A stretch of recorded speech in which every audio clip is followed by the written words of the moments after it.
Hola amigos del universo, soy el señor Planck y aquí estamos en un nuevo vídeo. Hoy vamos a hablar de física. ¡Empecemos!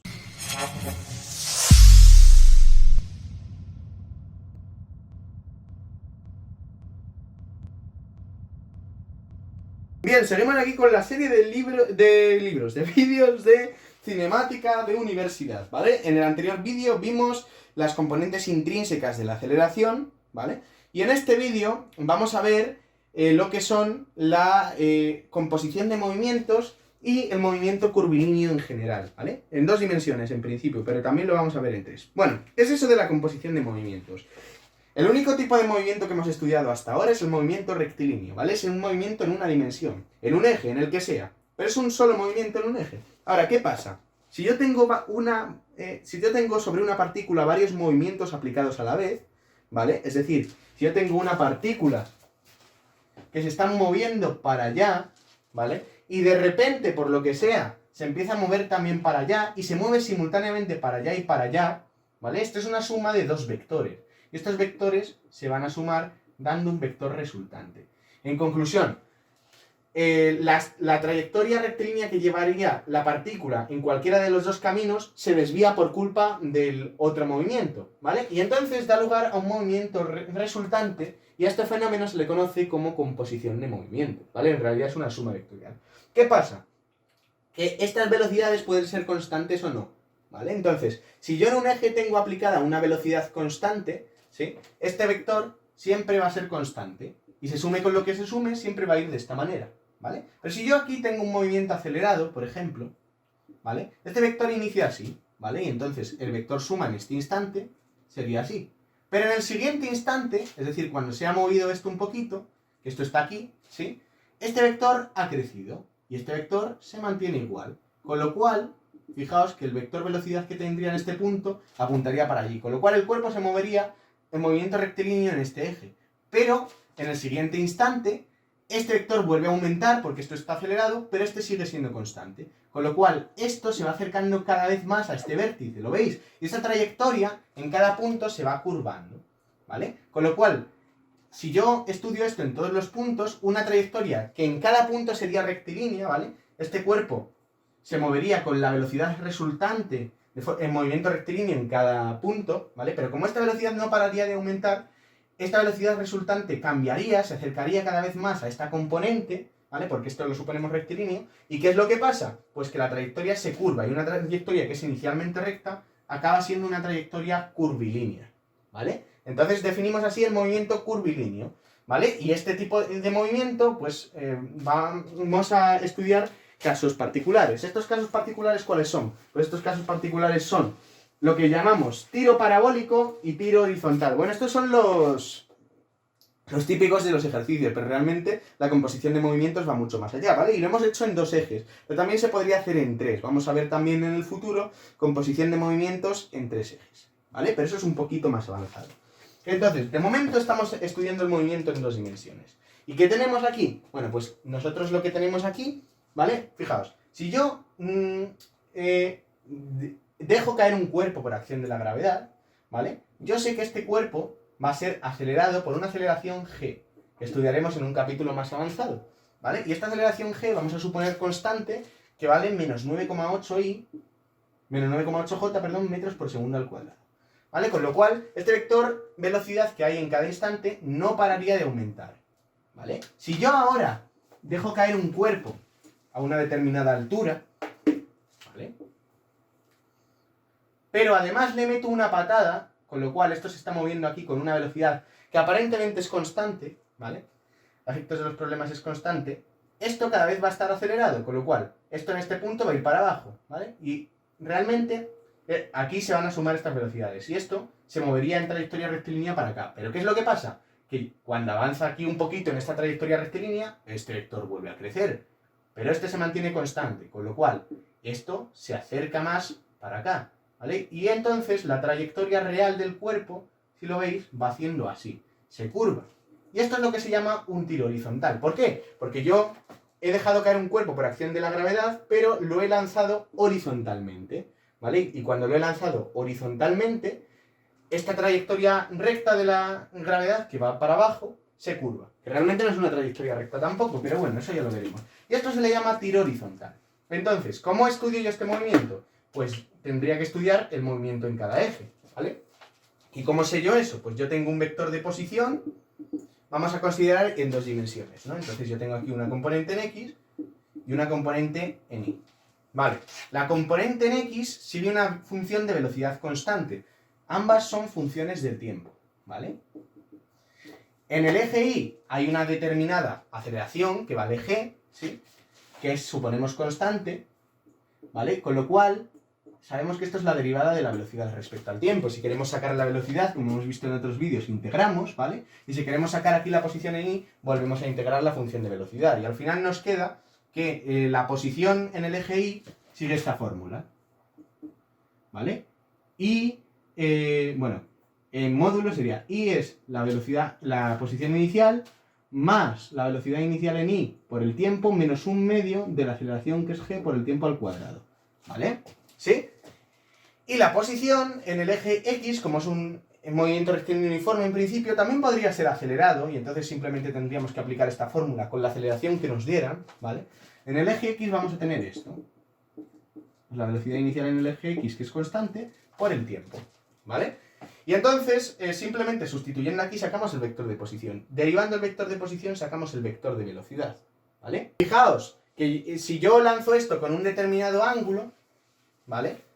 Si yo lanzo esto con un determinado ángulo, o sea, lo lanzo para acá, aquí yo tengo en el eje X una velocidad inicial, pero en el eje Y también, con lo cual, esto va a hacer así, ¿vale? La velocidad en el eje Y en este punto llega a 0 y vuelve a aumentar, con lo cual esto empieza a hacer así y vuelve a caer. Y esto es lo que se denomina un tiro parabólico o un tiro oblicuo, ¿vale? Que es exactamente lo mismo. Pero bueno, tampoco voy a profundizar mucho más en esto porque estos son conceptos un poco más de instituto, pero llevados a estos niveles. En lo que sí que voy a profundizar va a ser en la descripción de esta trayectoria utilizando las fórmulas que hemos visto. Joder, el borrador se me ha ido a Cuenca, en los anteriores vídeos. Entonces, fijaos, si ahora usamos todos estos conceptos que hemos visto de las componentes intrínsecas de la velocidad, nos damos cuenta primero de que aquí vamos a tener también componentes intrínsecas de la velocidad, ¿vale? Pero ¿cómo sacamos esto? Primero, sacamos el vector de posición, ¿vale? Si tenemos un sistema de referencia, vamos a poner que el sistema de referencia está aquí, esta es la posición de un cuerpo arbitrario, ¿vale? Y esto forma un ángulo θ, ¿vale? Aquí inicialmente formaba otro ángulo θ. Este ángulo θ va a cambiar en función del tiempo, ¿vale? ¿Y por qué va a venir determinado este ángulo en θ? Pues este ángulo θ, ¿vale? Si te das cuenta, la velocidad en X, bueno, va a ser el ángulo que formen la velocidad que lleve en el eje Y con la velocidad que lleve esto en el eje X, ¿no?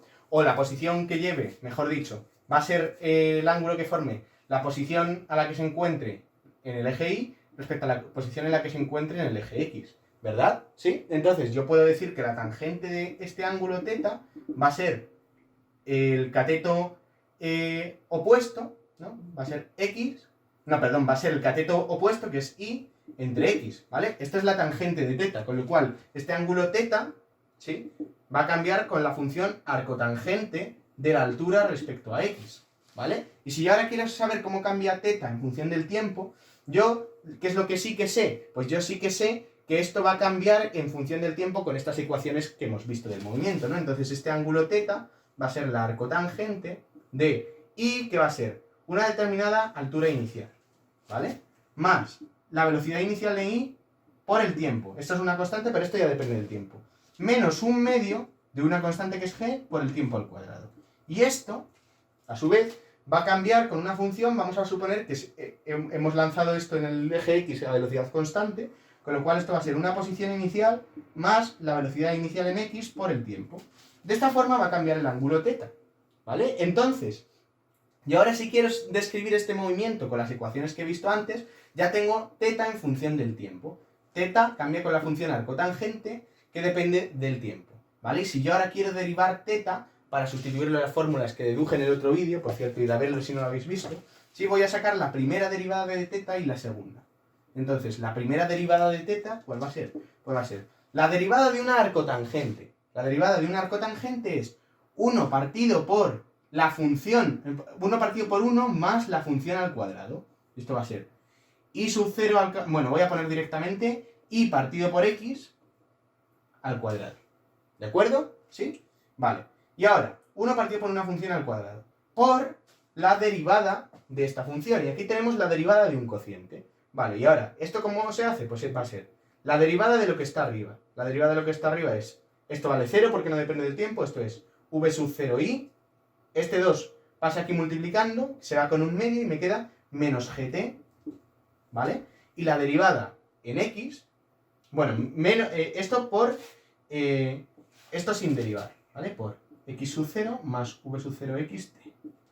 Menos lo primero sin derivar, ¿vale? Y sub 0 más v sub 0 it menos un medio de gt cuadrado por lo de abajo derivado, que es v sub 0x. Partido por lo de abajo al cuadrado.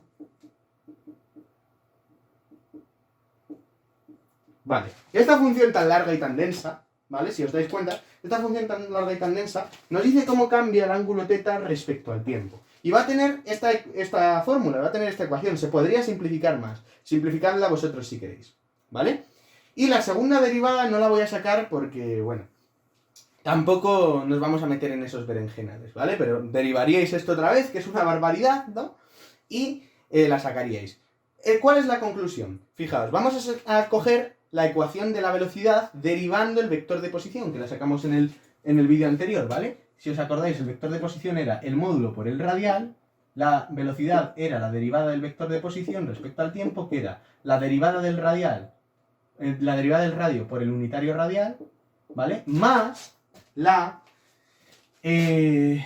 radio por θ, por la derivada del ángulo y por el unitario tangencial. Entonces tenemos aquí dos componentes, y si os dais cuenta, como la derivada de θ no vale 0, ¿vale? La derivada de θ no vale 0, sí que tenemos velocidad tangencial, ¿de acuerdo? Y sí que tenemos velocidad radial. Valdrá lo que valga, eso nos da igual, esto es un número, ¿vale? Y esta función del ángulo es una función, ¿vale? Pero vamos a ver solo las componentes de la velocidad. De la aceleración no, porque de la aceleración solo vamos a tener aceleración en el eje y, con lo cual no es interesante. Fijaos, esto es el módulo, bueno, esto me va a decir cómo cambia la velocidad en cada eje, ¿no? Es el módulo de r la derivada, ¿no? Entonces, ¿cómo sacamos eso? Pues es tan sencillo como derivar en el eje x y derivar en el eje y, ¿vale? Y esta sería la velocidad que sale como, bueno, este es el módulo de la velocidad, ¿no?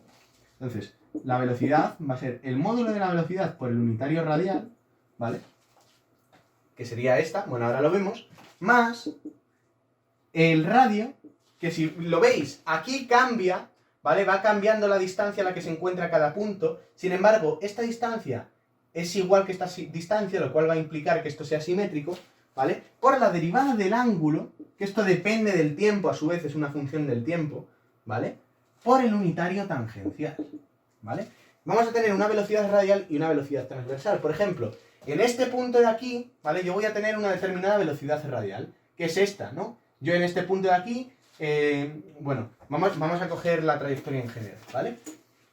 Que ahora cogemos la trayectoria en general, voy a borrar esto de aquí, ¿sí? Ahora cogemos la trayectoria en general, ¿vale? Una trayectoria parabólica, ¿vale? Y cogemos, por ejemplo, este punto de aquí, ¿sí? Que tiene un determinado vector de posición, que sería este, ¿vale? El vector r de posición sería este. Fijaos lo que pasa. Aquí tenemos un unitario radial que tira para acá, ¿no? Con lo cual, aquí tenemos una velocidad en el eje x y una determinada velocidad en el eje y. Esto también es aplicable al instante inicial, pero como no lo veríais en el instante inicial, lo pongo aquí, ¿vale? Entonces, la velocidad con la que se movería en este punto en módulo sería en un movimiento rectilíneo que sería la suma de estas dos, ¿vale? O sea, realmente aquí tendríamos aplicada la velocidad en el eje x y la velocidad con la que se mueve en el eje y, que esto va a ir disminuyendo hasta aquí, que valga 0, y aquí va a ir para abajo, ¿no? Pero en este punto, fijaos, la velocidad, ¿sí? Sería, voy a poner que es este vector y este vector, ¿no?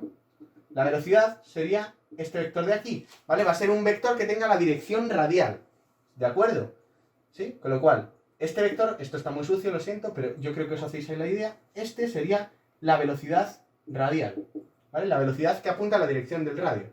Y luego vamos a tener una determinada velocidad transversal, ¿vale? Y esa velocidad transversal va a ser perpendicular a esta velocidad. esa velocidad transversal, ¿de acuerdo? Va a tirar en esta dirección, en este caso, ¿vale? ¿Sí?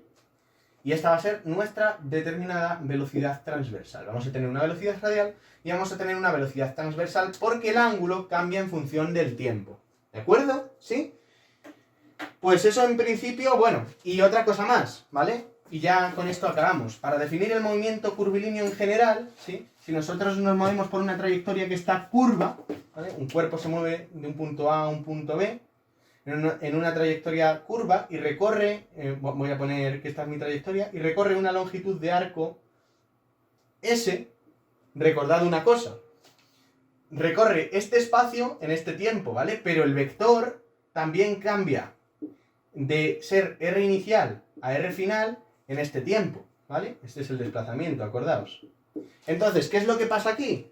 Pues lo que pasa aquí es que el módulo del vector velocidad es tanto la derivada de este espacio recorrido, porque recorre este espacio en este tiempo, cómo cambia este espacio recorrido, esta longitud en este tiempo, como también la derivada del vector de posición en módulo respecto al tiempo. Te dice cómo cambia el módulo de esta distancia respecto al tiempo, ¿vale? Y esta definición es muy importante que la entendáis, porque hay veces que voy a poner ds respecto a t y me voy a referir a la longitud de arco. Y la velocidad es la misma, tanto el cambio en el radio como el cambio en la longitud de arco, porque estamos considerando cambios infinitesimales. Entonces, si nosotros nos fuéramos al mismo punto, veríamos que la longitud de arco con el desplazamiento coincidirían, ¿vale? Con lo cual esta fórmula es válida. Y yo creo que en cuanto a movimiento en dos dimensiones de composición, hasta que lleguemos al circular, que va a ser el próximo vídeo, no tengo nada más que decir. Así que eso es todo por hoy, dadle a like, suscribíos y compartid este vídeo en vuestras redes sociales como los átomos comparten electrones para combinarse entre sí. ¡Nos vemos!